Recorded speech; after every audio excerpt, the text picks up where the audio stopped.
Marco Rubio is the vice chair of the Senate Intel Committee, and he joins me now. So, Senator, when you see James Comey doing the rounds in the media, selling his novel, saying everything's fine at the Bureau, we did nothing wrong, how does that make you feel? These guys have done more damage to the FBI, to the CIA, to our intelligence agencies than any foreign power ever could.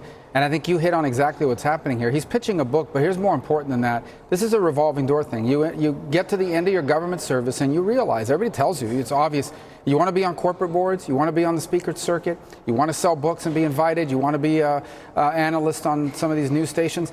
You have to do things. You have to act a certain way. There are things that we need you to do on your way out to cleanse yourself and to be, put on there as an expert. So that's why over and over again you see people doing that, whether it's generals about to retire going woke, or whether it's FBI directors. This is how you get hired.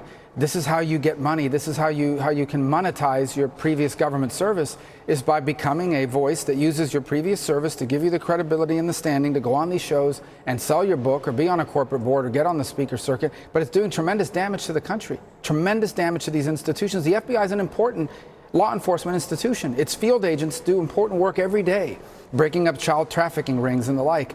But you've got a leadership of people, have historically, not just there, but in other agencies, that are looking for the next payday when they leave government service. And to do that, you got to be invited to the right parties and be invited to be a member of polite society.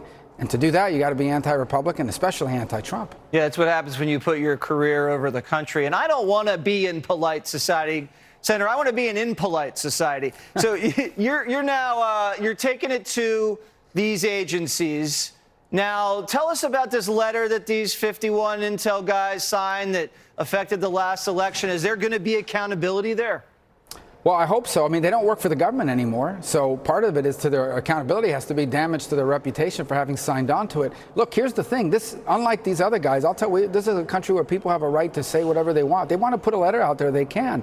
The problem with these guys is they are utilizing their previous service in government to say, we are former intelligence officials, not current ones, former ones, and all of us agree this is Russian disinformation. You know what happened as a result of that? A total news blackout on what we now know to be a very legitimate news story. That laptop was real. The information on there was real. But it was not part of the debate in October of 2020 because every major news outlet and Facebook and Twitter refused to allow it to be disseminated or discussed.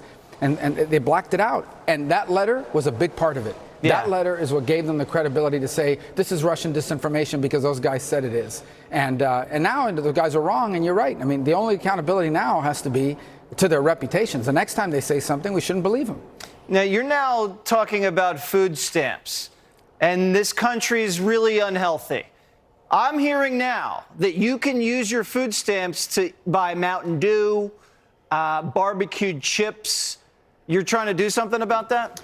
Yeah, I don't think food stamps should be used to buy food that not only has no nutritional value, but we actually know is contributing to a serious problem. I don't want to ban those things. I don't want to make it illegal to buy Mountain Dew or any of these things. You can buy it all you want. We just shouldn't be subsidizing. The government shouldn't be buying it. Especially, we know that communities that have a disproportionate number of people on food stamps also have a disproportionate level of diabetes, of health conditions, of heart disease and the like. Yeah, but the food lobby, Senator, the food lobby writes these food stamp laws. That's how it goes down, right? Well, these lobbyists. That's not who I work for. I mean, look, and I'm not trying to ban their product. I'm not trying to make it illegal to drink Mountain Dew. I'm not trying to make it illegal to buy chips. I'm just saying that we shouldn't have government-funded programs paid for by taxpayers funding what is already acknowledged to be a healthcare crisis in this country. You can't buy alcohol and cigarettes with it. And if you listen to the Surgeon General and others, these products and obesity is as deadly in America today as cigarettes and alcohol have been in terms of the long-term implications that it's having on the health care of our country. So it's very simple. I don't want to make it illegal to buy any of this stuff. I just don't want you to be able to, I just don't want it to be legal to use food stamps to pay for it. All right. We just want everybody to be healthy and honest. Is that too much to ask, Senator? I guess it is. Thank you.